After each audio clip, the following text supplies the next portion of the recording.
L'Europe en récession, la Chine au bord de la déflation et le Brésil à l'avant-garde de la dédollarisation, ça rime et c'est le nouveau sommaire de l'Hebdor, votre revue de presse hebdomadaire autour de l'or, des métaux précieux, de l'économie et de la géopolitique.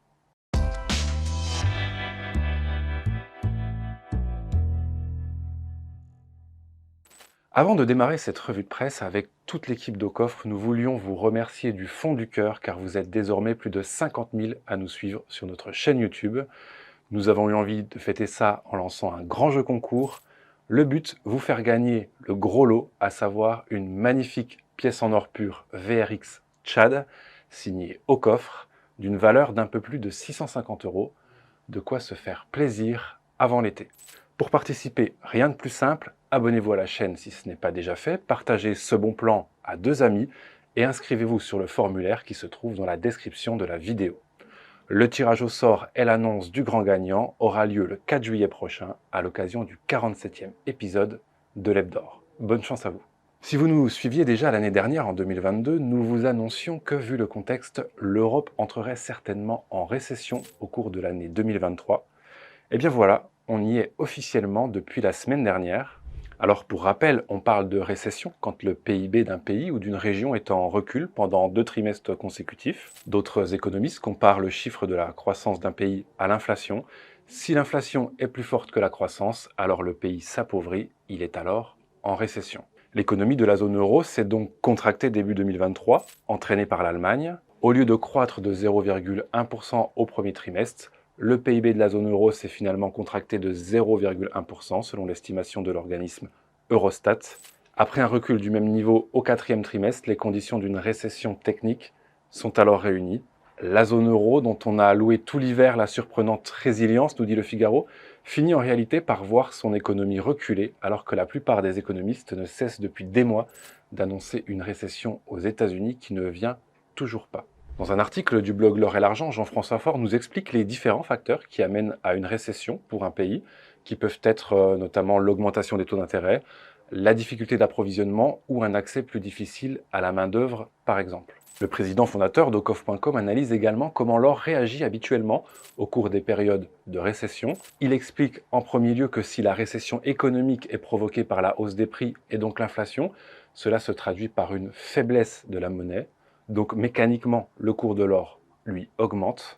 En revanche, l'arme anti-inflation des banques centrales, à savoir l'augmentation des taux d'intérêt, n'est pas favorable à l'or, car lorsque les taux augmentent, la monnaie se renforce, on l'a vu avec le dollar en 2022, et donc le cours de l'or, lui, baisse. Mais dans les périodes de récession économique comme actuellement, tout comme dans les périodes de crise, la confiance envers les États et leur monnaie s'étiole et l'or redevient attractif. C'est le cas d'ailleurs en ce moment, comme nous l'explique un article du magazine Capital, au long duquel on peut lire l'avertissement du célèbre investisseur américain Robert Kiyosaki, qui dépeint une forte probabilité de krach économique au cours de cette année.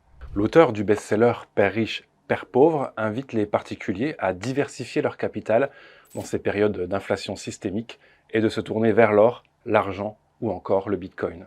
Et si l'Europe vient d'entrer en récession, la Chine, elle, est au bord de la déflation, comme nous le dit la Tribune. À rebours des tendances inflationnistes qui secouent les économies développées, les prix dégringolent en Chine à cause d'une demande atone et du recul du coût des matières premières, comme le minerai de fer et le pétrole brut. La faiblesse de la demande internationale au moment où l'économie de la zone euro, on vient de le dire, est en récession technique et où la croissance américaine marque le pas, pèse sur les exportations du géant asiatique. Pour relancer l'économie, des analystes préconisent une baisse des taux d'intérêt. Le risque de déflation pèse toujours sur l'économie, analyse l'économiste chinois Ziwei Zhang.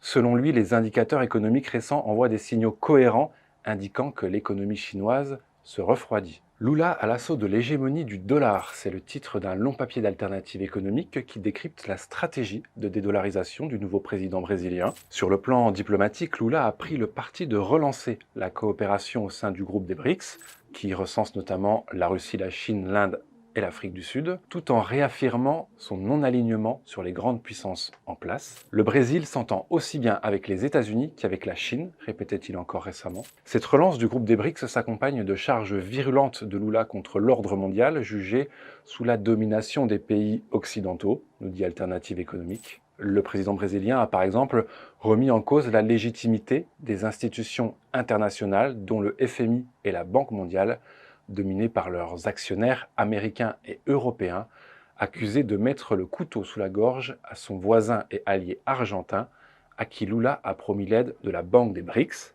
créée en 2014, basée à Shanghai et dirigée depuis 2023 par l'ancienne présidente du Brésil, Dilma Rousseff.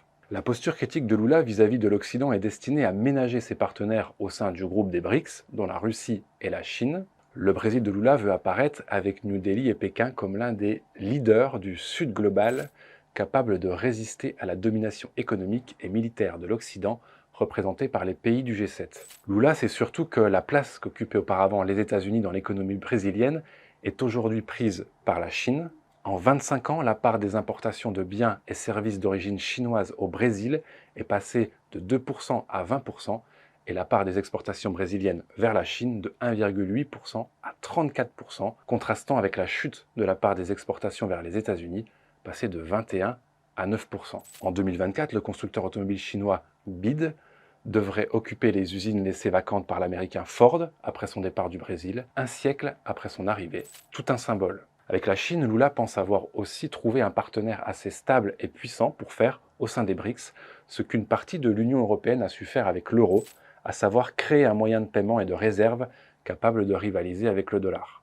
Pourquoi nous ne pouvons pas faire notre commerce avec notre monnaie? Qui a décidé que ce serait le dollar? Nous avons besoin d'avoir une monnaie qui place les pays dans une situation un peu plus tranquille, parce qu'aujourd'hui, un pays doit courir après le dollar pour exporter, affirmait Lula à Shanghai en avril. À défaut d'une véritable monnaie commune, l'instauration d'un deuxième circuit monétaire composé des monnaies nationales ou d'une nouvelle monnaie, mais complémentaire, paraît plus probable. Ce deuxième circuit, gagé sur l'or ou sur des matières premières abondantes dans ces pays, serait notamment destiné à régler les transactions commerciales intra-BRICS sans devoir passer par le dollar, avec à la clé une réduction des risques et des coûts de transaction. Cette monnaie complémentaire servirait aussi d'instrument de réserve et de levier de financement des projets d'infrastructure et des dispositifs d'aide aux pays en difficulté, conjointement ou en lieu et place du FMI et de la Banque mondiale. Si la création d'une monnaie commune, même simplement complémentaire aux monnaies nationales, s'avérait impraticable, le groupe des BRICS pourrait aussi choisir de privilégier le yuan chinois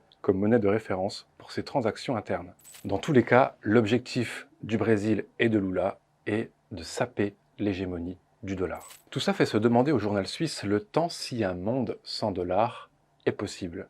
Rappelant que la monnaie américaine est acceptée partout et est disponible en abondance, on peut s'en procurer dans n'importe quelle région du monde.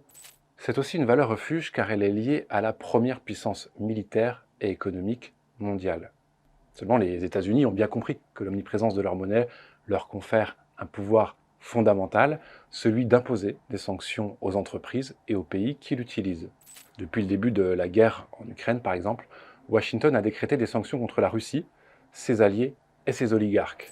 Le dollar est devenu une arme politique. La crainte des sanctions américaines fait que des pays qui ne sont pas alignés avec l'Occident ont diversifié leurs avoirs. Leurs achats d'or ont bondi de 150% en 2022 à 1136 tonnes d'or, contre moins de 500 tonnes par an durant les 12 années précédentes. En plus de protéger contre l'inflation, l'or est aussi un moyen d'échapper aux sanctions basées sur le dollar, explique le quotidien suisse, qui conclut sur l'idée qu'en attendant qu'une monnaie alternative viable créée par les BRICS voit le jour, le yuan reste l'alternative la plus sérieuse et crédible face au roi dollar. Allez, pour finir cette revue de presse, un petit détour par l'argent métal, dont le cours affiche en ce moment un prix d'environ 22 € l'once. Le rapport Ingold We Trust, le must-have annuel à lire sur l'or et l'argent, est sorti fin mai, et comme chaque année, le blog L'Or et l'Argent l'épluche pour vous, par l'intermédiaire de Nicolas Perrin, qui a commencé cette année par la partie argent-métal. Son analyse est à retrouver sur le blog au cours des 2 articles dont les liens sont en description. Le premier article, Argent-métal, bienvenue dans la pénurie, revient en profondeur sur l'évolution du marché de l'argent. Et le second, paru hier sur le blog, explique ce que devrait être le principal facteur fondamental du cours de l'argent en 2023. Allez, c'est tout pour cette semaine. Merci encore 1000 fois de votre fidélité. N'oubliez pas le jeu concours pour remporter une magnifique pièce carrée en or pur VRX Tchad. À mardi prochain pour une nouvelle revue de presse.